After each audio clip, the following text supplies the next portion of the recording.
This week's show is supported by Signature Studio, and I use this myself. If you ever get an email from me, that email signature, it's all Signature Studio. Think about how many emails you send every single day. Each of them an opportunity to compound an impression, tell your story, and position yourself in the minds of the people who matter most. Most people waste this opportunity with a name, maybe a phone number. Signature Studio lets you build an email signature that works for you, featuring live testimonials, your latest podcast episode, a booking link with Calendly, or a rotating banner that stays fresh long after you hit send. It takes minutes to set up, works with Gmail, Outlook, and Apple Mail, and you need no design skills. Your inbox is the most under-leveraged channel in your business. Signature Studio fixes that.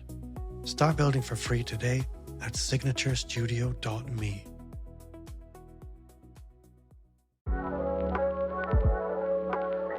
Welcome to Building Your Leader Brand. Today on the show, Bob is speaking with Susanna Reay. Your framework must be able to work on its own. It doesn't rely on you as the business owner. It works beyond. If everything you do is just a performance and when you leave the room, people forget about you, that isn't a framework that's going to fuel your business. Whereas if you build in the components that people understand the journey, they can see what they need to do and where they need to go, that becomes true transfer integrity. And that's when you can start looking at the courses, the memberships, licensing, franchising, and it just moves completely beyond you. Hi there, and welcome back to Building Your Leader Brand. My name's Bob Gentle, and every week I speak with incredible people who share their secrets to building, marketing, and monetizing their expertise and the mindset you need for your business to grow and thrive. Before you go anywhere, take a moment and subscribe or follow. If you're on Apple Podcasts, it's follow. If you're on Spotify, it's subscribe.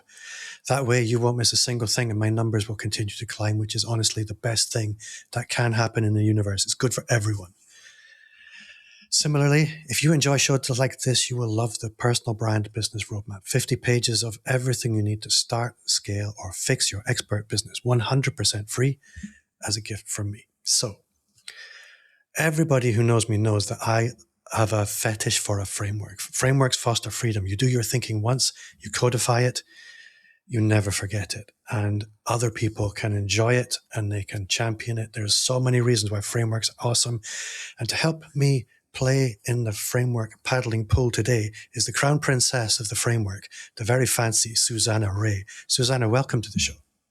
Oh, what an amazing introduction. Thank you, Bob. Lovely to be here. Before I hit record, I was telling Susanna, I have no idea how I'm going to introduce you. I've written nothing down. Normally, I would make a mess of that. Today, it worked. For the listener who's meeting you for the very first time, I know you very well, but what do people need to know about Susanna?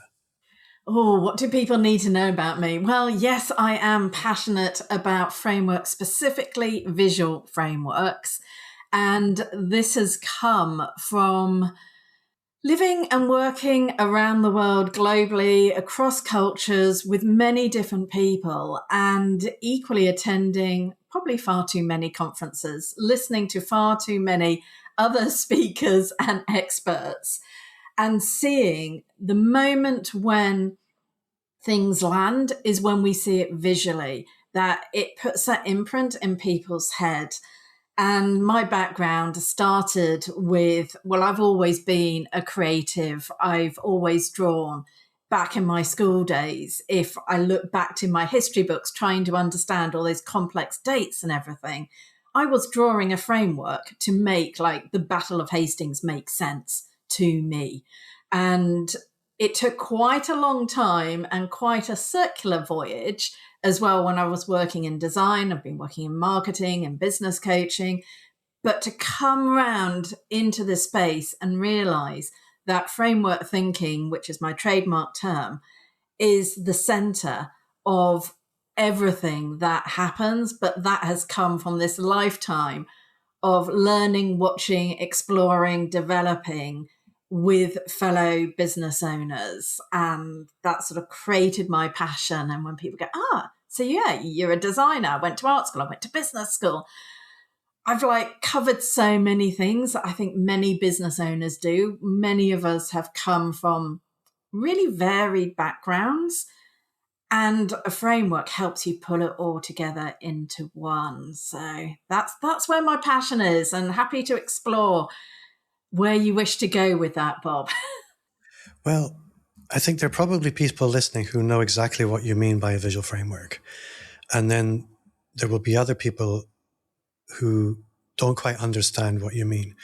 I would love to jump in and start waxing lyrical about the impact visual frameworks have had on my business. But I think it makes more sense if you maybe illustrate the effect that a visual framework can have on a business, really. Yeah, so just to clarify, actually, one of those points up front is if people are listening and going, if someone's listening going, but what do you mean by a framework? Is for me, at its simplest, it's about connecting ideas together. It's not about creating a rigid wireframe. And that's one of the biggest concerns people fear, because they think, it's got to be, like those old process flows where you had your square boxes and triangular boxes and it must go down this route.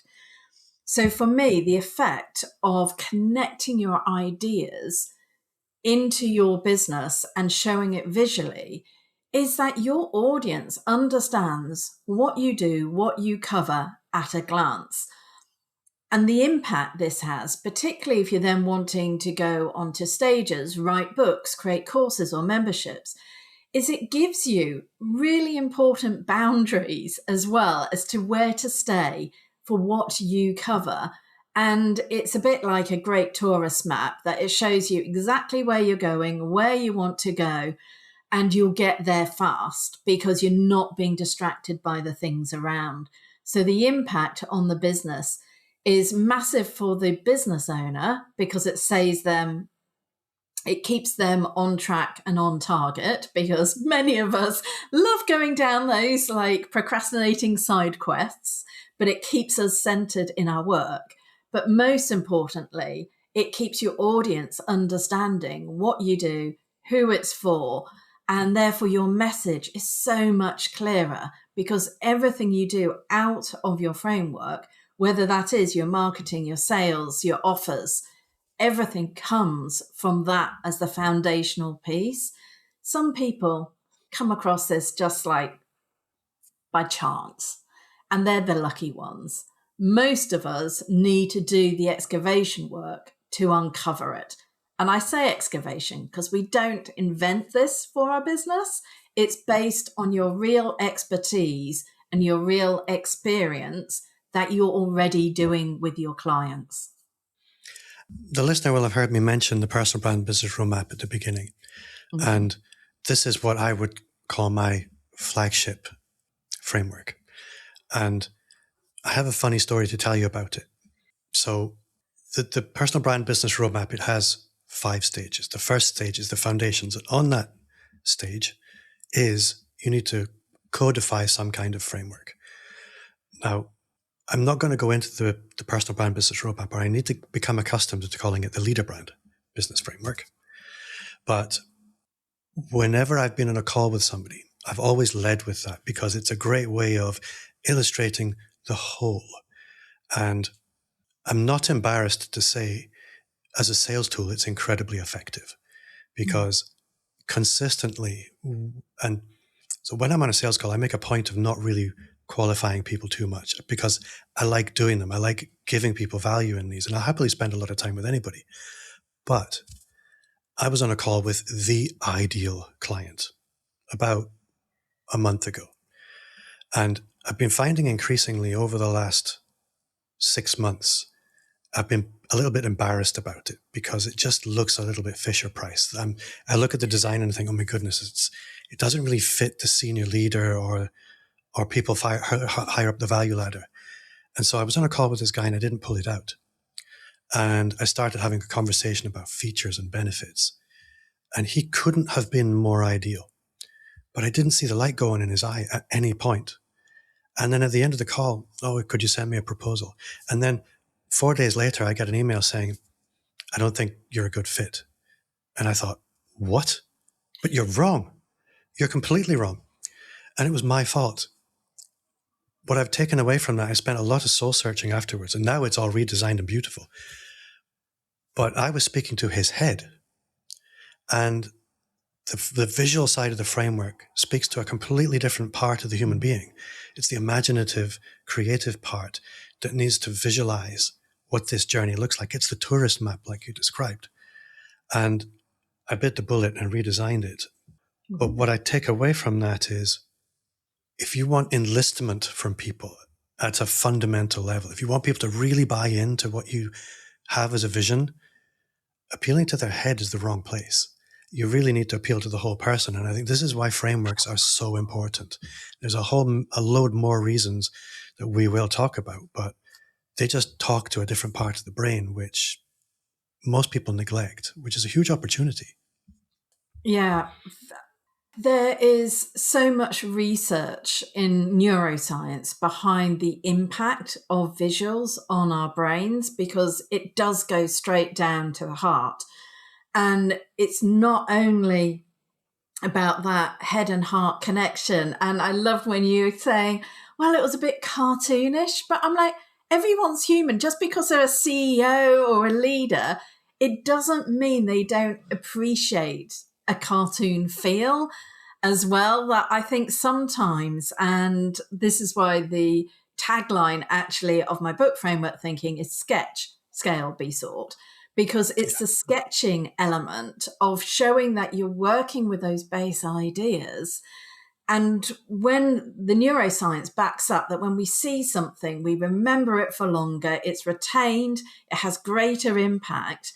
And I mean, you will have been at conferences as well, where you see the speaker on stage and everyone's kind of trained in their head that when the speaker's talking through their framework, in the same way as when you're on a sales call, when you get to the completion moment, you've closed a loop for them as well, because you open the journey at the start, you close it at the end, and then at conferences, out comes the phone cameras, click, and you've just placed, as the speaker, your business card directly in their pocket, because they now know exactly what you stand for. As you said, the journey they go on, and your leader brand roadmap is very much, they can see exactly what that is and where they're going.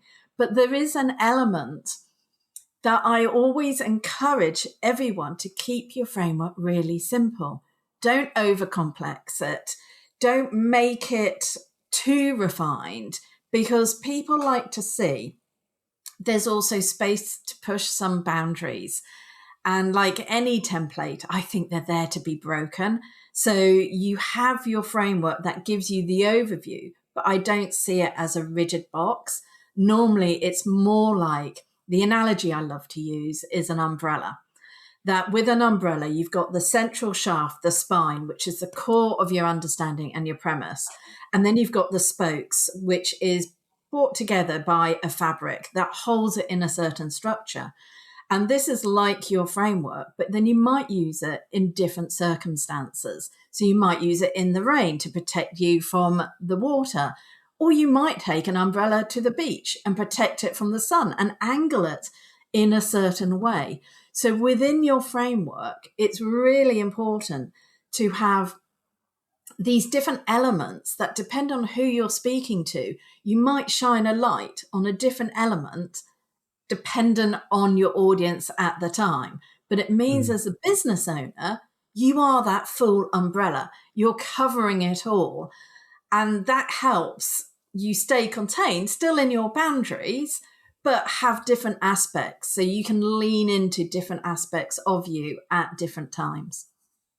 So it's maybe useful to illustrate for the listener how a framework can position you with a competitive advantage. And I remember, and I'm going to invite you to maybe share some stories in a minute, but I'll tell you one that, again, I'm possibly a little embarrassed about. I was at a big networking event, probably 100 people, and the presenter that day was an accountant, and they presented essentially accountancy, but through a framework. And I thought, this is really good. Now, the problem with accountants, and if there's an accountant listening, I'm sorry, accountants are really good at looking backwards. And this drove me bananas when my business was perhaps, how would I put this?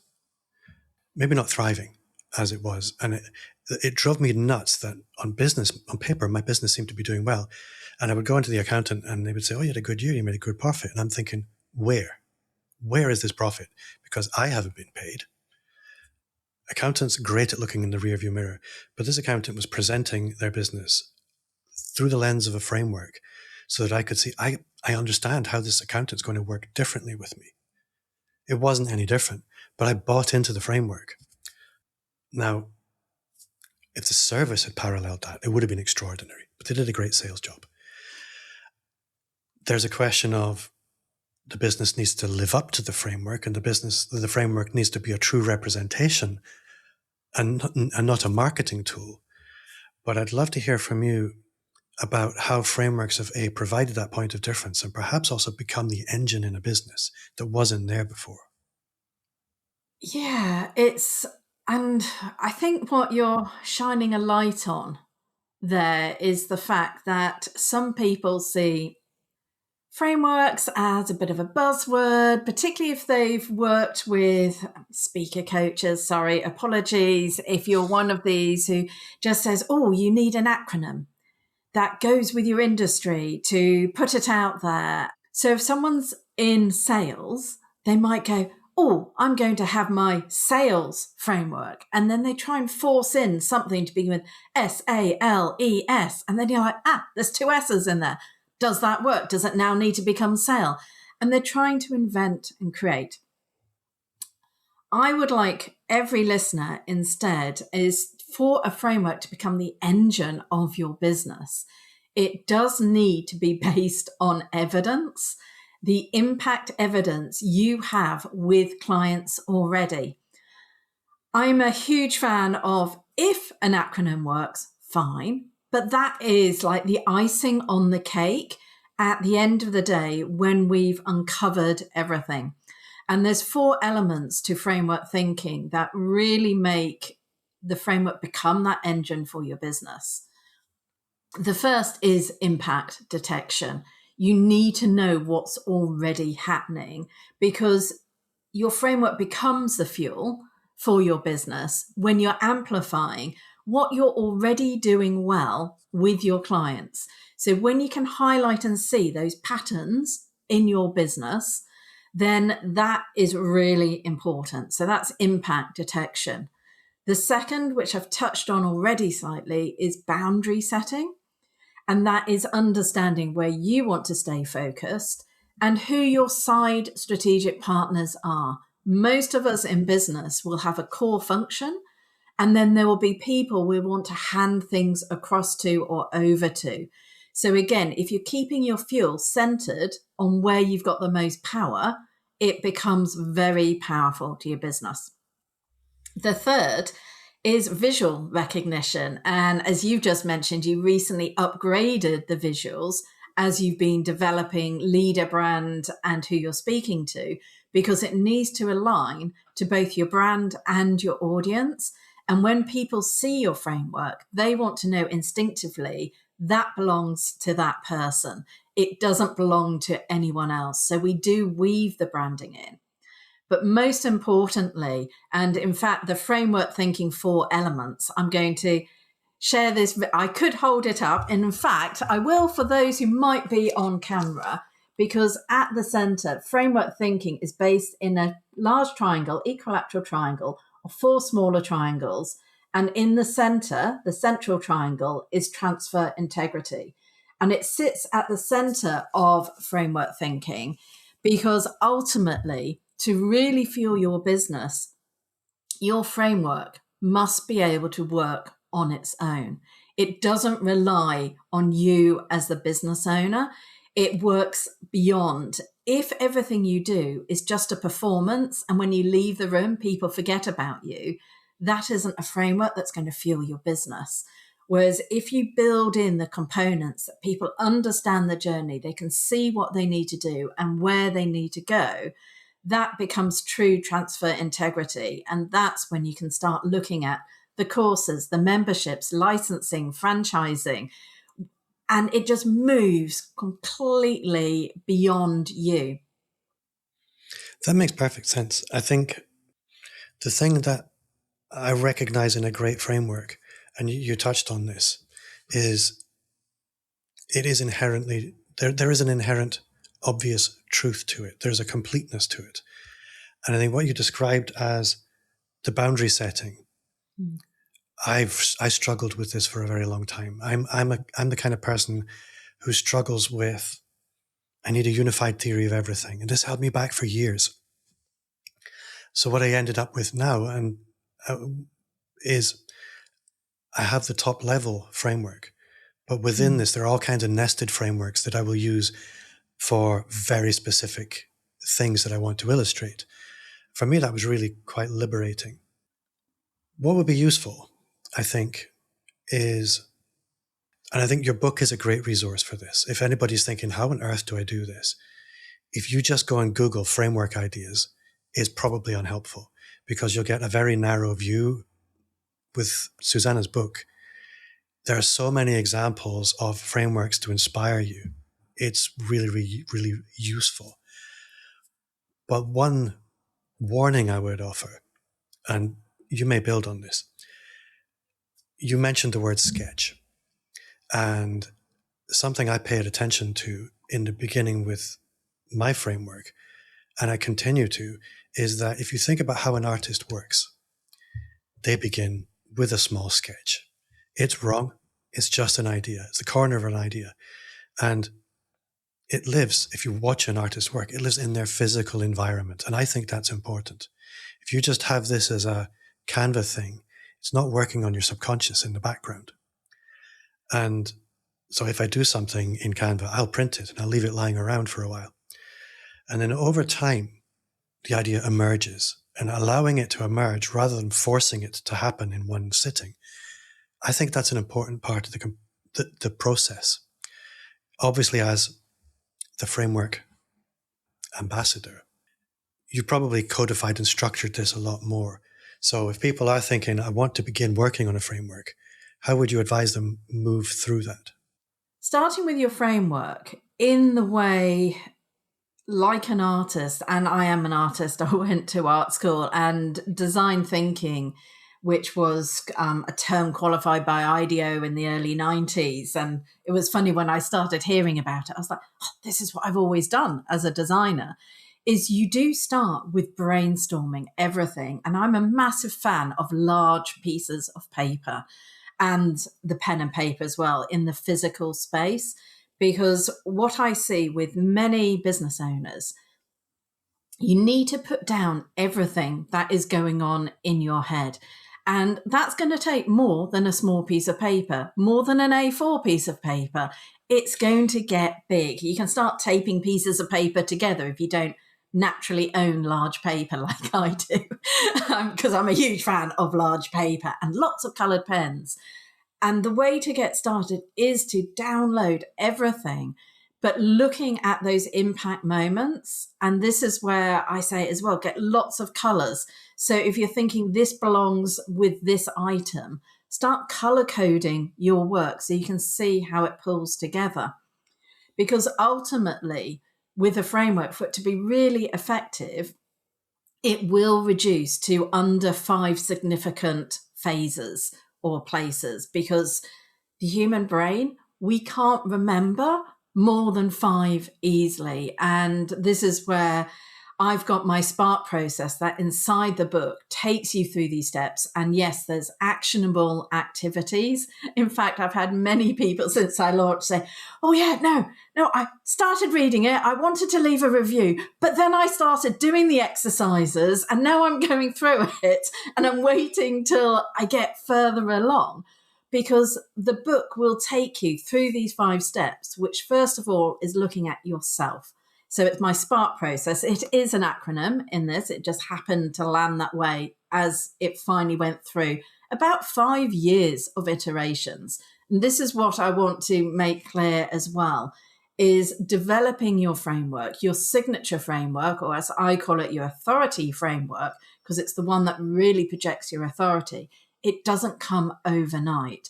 It comes, and the self phase is about looking at that impact evidence as you're working with clients, as you're working with customers, seeing what's actually going on. What are you naturally advising more? Because you might know 10 different things, but it's a bit like the 80-20 rule. You're probably leaning on 20% of what you do the most because that creates the biggest impact.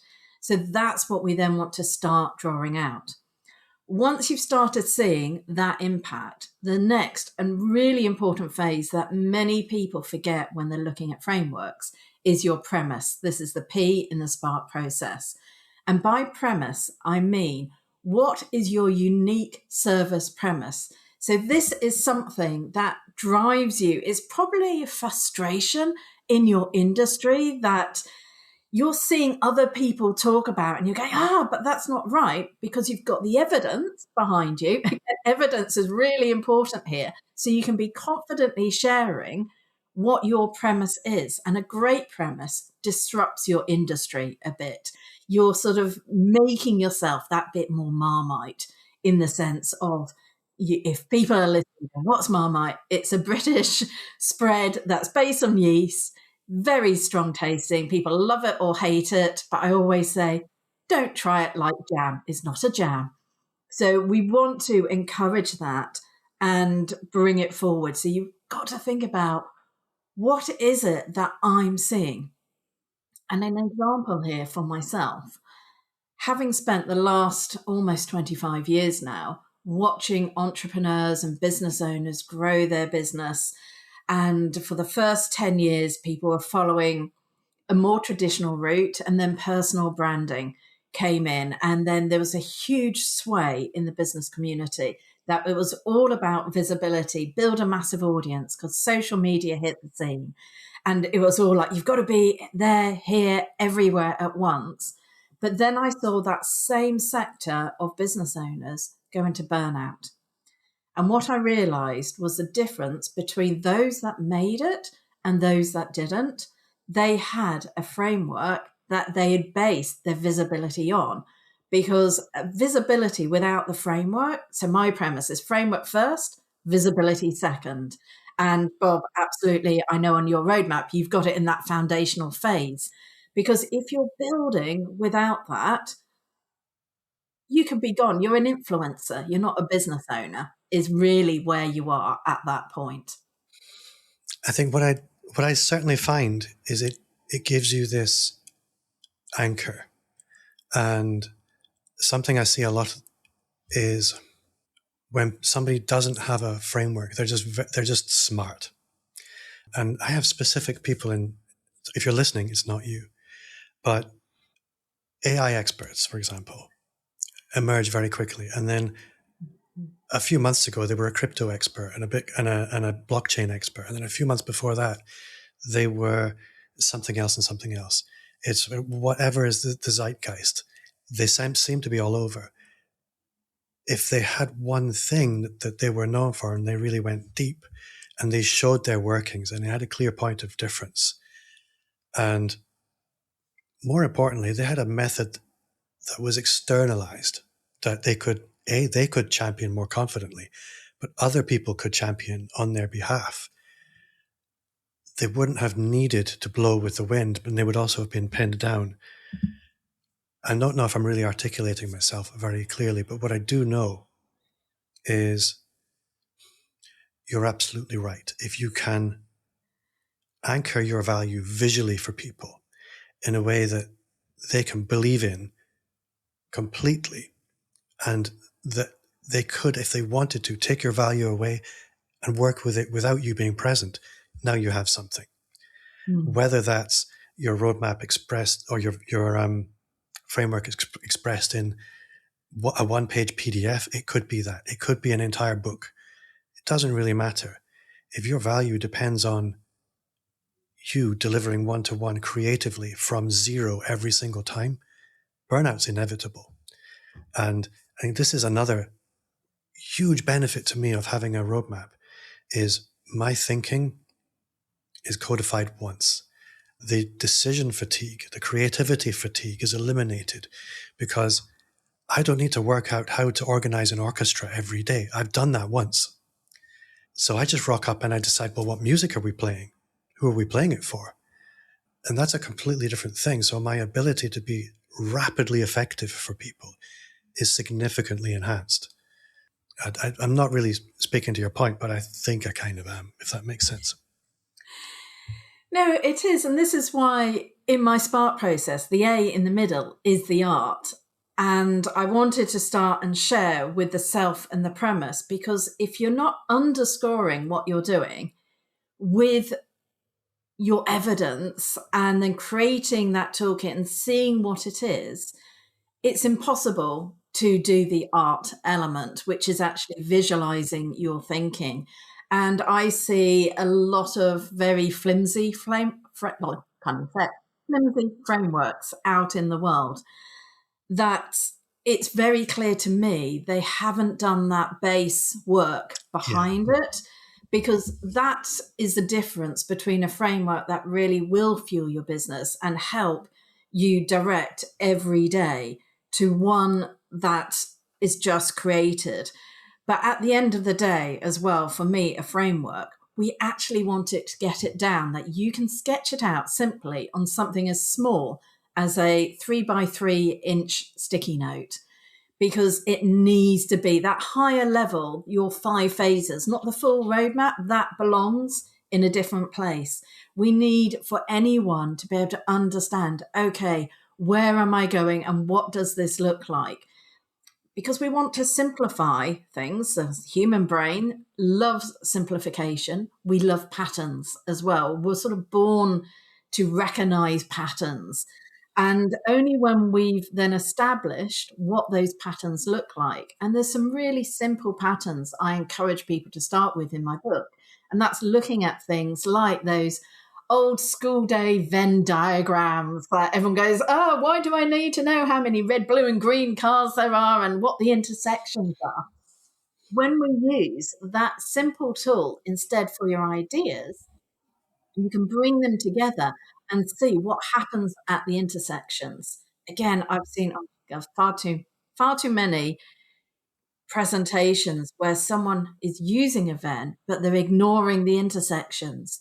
The intersections is where the magic happens. I don't really mind what's in the outer circles. We care about what's actually happening at the intersections and right in the middle.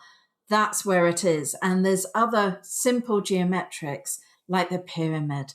Maslow's hierarchy of needs is one of the most well-known visual frameworks.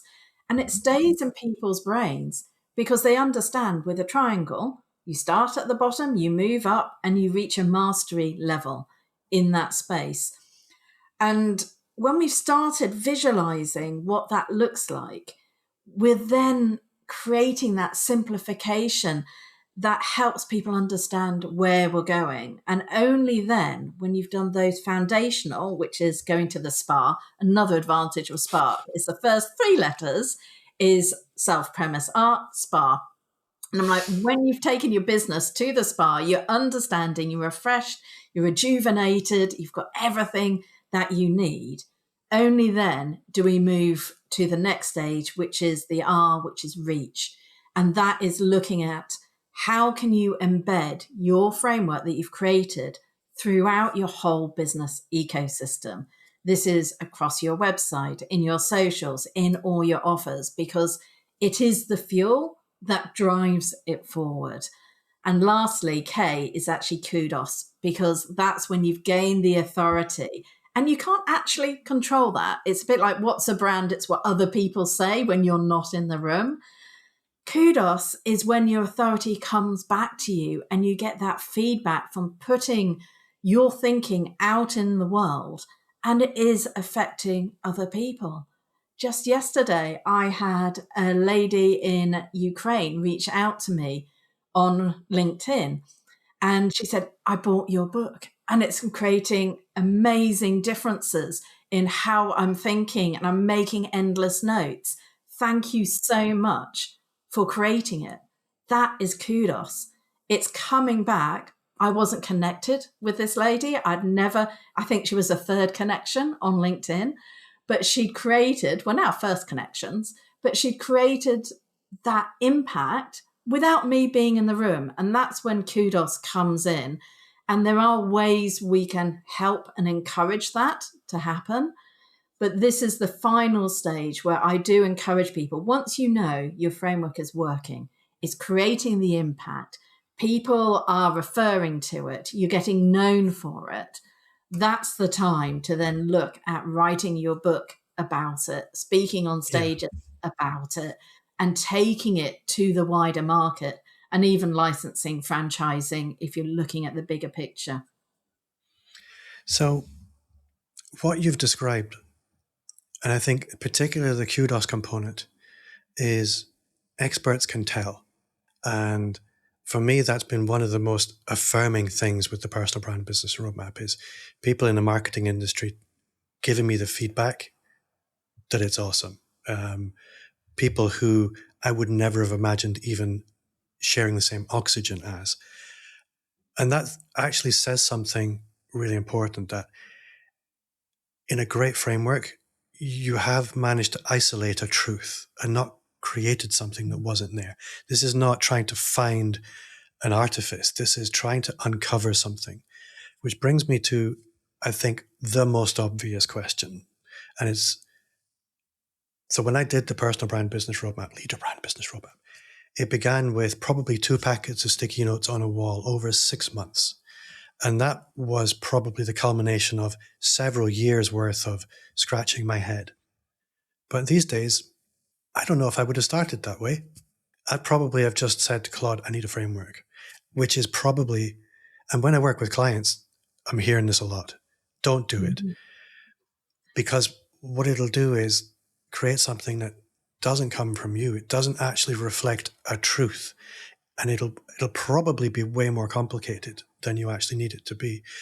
I'm quite sure you have a lot more to say on this than I do, and I'd love to hear it from you rather than me. Oh, yes. Yeah. There are elements where AI can help, but absolutely, it is about distilling your uniqueness. And AI, at the end of the day, is a probability engine. It's great at pattern spotting. So where I do encourage clients, if you are great at your work, you probably have hundreds of reviews and testimonials and case studies. You might not be a natural pattern spotter yourself. However, AI, if you use one of the contained sort of project-based systems with this, put in all your case studies and testimonials and ask AI to spot the patterns that they're seeing. That is a brilliant use for it on the impact detection stage, because that's what the machine can do in terms of just helping bring to the surface. But from that point, I'm a step away, because you're right, you're uncovering what you're doing. It's your truth. Anything that AI gives you is not your truth. It's a made up truth that's been generated from many ideas around the world. Now, those of us who've been around longer than the internet will know same ideas throughout centuries have developed across different continents at the same time, because there's a natural development in human thought that has happened. So even if we go way back in time to the tree of life, that has appeared across different ancient civilizations who had no connection to each other. And that was one of the very first frameworks. So I haven't invented these things. They've always been around. Our brains love to think about that. But you need to create your own tree of life for your business, which means it's got to come from your thoughts. And it is a developmental process. At the other end of the scale is, once you've done that thinking and working, if you are then stuck on thinking about, right, well, these are my phases, I've got my initial names, and you've got that detail, and maybe you're struggling with naming, that could be your crutch.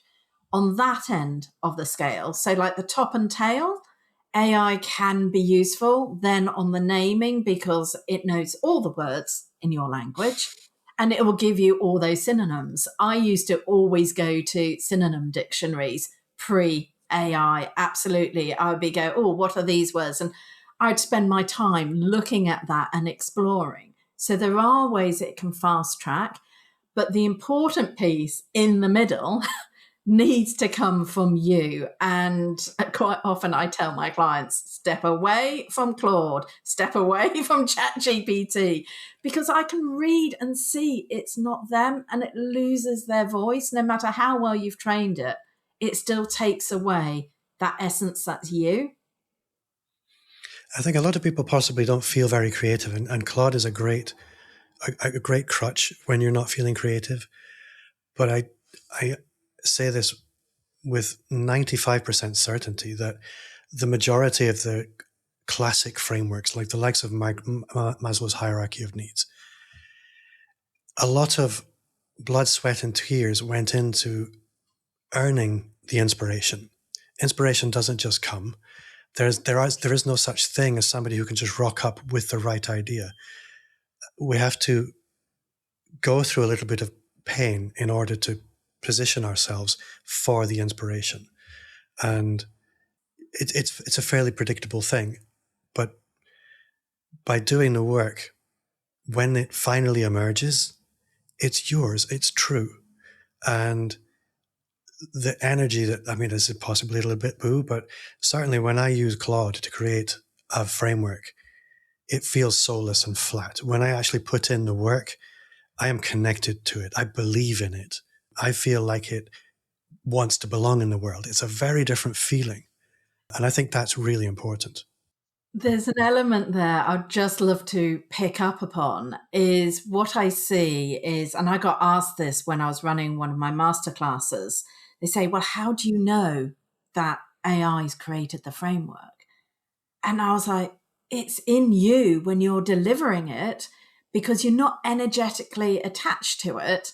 Yeah. And for a framework to really be that fuel in your business, and if you want to speak on stages about it, if you want to write a book about it, it's got to come from your lived experience because you'll get caught out the moment you open your mouth if you've just created it in a nanosecond on AI. And that's the difference, because writing a book based on my framework came, and even writing the book took 18 months, but that came from 5 previous years testing, working, developing with many clients across many industries, checking the theory, seeing what was landing and what wasn't.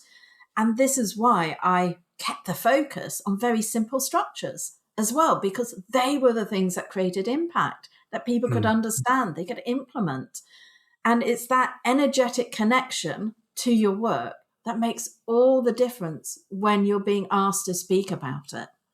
Yeah, people can tell.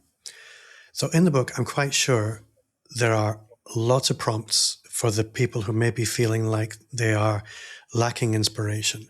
I think one of the things a lot of people, when they come to Framework, is because they sense an urgency. They have a talk to give, or they want to write a book, or they need to find a point of difference. I wholly understand sometimes the pressure is on. Susanna's book will allow you to channel that pressure very, very efficiently. So I would wholeheartedly recommend everybody should read that book. It's a delight to see. It's not your average wall of text. The amount of work that's gone into the individual layout of every single page is just ridiculous. So I congratulate you on that and celebrate at every opportunity I can. We need to move into the 3 amplifiers. Susanna Reay, amplifier number 1. These are, for the listener, 3 things that you can do, watch, wash yourself with, favorite apps. There are no rules. 3 things Susanna thinks are fabulous and everyone should have to read or whatever. Amplifier number 1. Amplifier number 1 is to know your way. And you know this because it's you. So I encourage you to stay true to your values and not mimic and mirror other people in the world, because that is where I see people getting lost and burnt out, rather than listening to their inner wisdom, which is how I describe intuition. It's our gathered thoughts over the years. So the first amplifier is being wholly true to yourself and knowing your way. I love that. I think one of the things I've started to really pay attention to in the business is joy is the compass. Whereas previously there's all kinds of things would direct me. Now I know joy is where I head, and it hasn't let me down yet. But that's my way. And I recognize not everybody's like that. But for me, that's very liberating. So amplifier number 2. We've kind of touched on this one. My second amplifier is always have a pen and paper to hand. Try and step away from the digital and give yourself the freedom and time to think. So I'd encourage you to block time in your week, just as importantly as meetings, appointments, being with other people, is blocking time, no matter your personality, extrovert or introvert, everybody needs this, is to block time to sit and think with your thoughts and see what comes up, because we've got amazing human brains, but we need to give them time to percolate and see what happens. And just pick the favorite point in your day for this. For me, it's that first hour in the morning before I get distracted with anything else, is just to sit down and think, what are those strongest things that are coming up? And that can be a really big amplifier for your business as well, because it will show you naturally the direction you're meant to be taking and where to focus your energy. I think your subconscious is your best friend, and nobody really understands what it is that drives the subconscious. There's all kinds of things it could be. If we just paid attention, there's really no anticipating what can come up. But what I do know is, I echo that if you spend a little bit of time listening to what's actually happening inside, there's more than you realized. I think a lot of us like to think we're not very creative because we're just not listening half the time. So making the space for that's really productive. Amplifier number 3. Amplifier number 3 is lean into persistency over consistency. Now, what I mean by this is when you're striving for a goal, lean into experiment and change what you're doing. Don't do the same thing over and over and expect different results. Really, it's about thinking creatively, experimenting, trying and testing different things, but aiming for the same goal. And that I've seen has had the biggest effect on everyone, myself included. It's not about what you do every day and having to do the same thing every day, but it's being persistent in knowing the end goal and thinking about different ways you can achieve that. I personally can't do the same thing every day. I'm not built that way. But if I look over a month, a year, then there will be elements that keep rolling. But every year I experiment as well with new ways of doing things. Culture changes around us. The environment changes around us. We must change too. But that doesn't mean you can't be persistent with the goal that you're trying to achieve. I absolutely agree. I think a lot of people, and this kind of speaks to the people who are kind of flip-flopping all over the place, trying to be different things to different people at different times. Most people, and this is a cliche, I apologize, but they overestimate what they can achieve in a short time. And you can get lucky in the short term.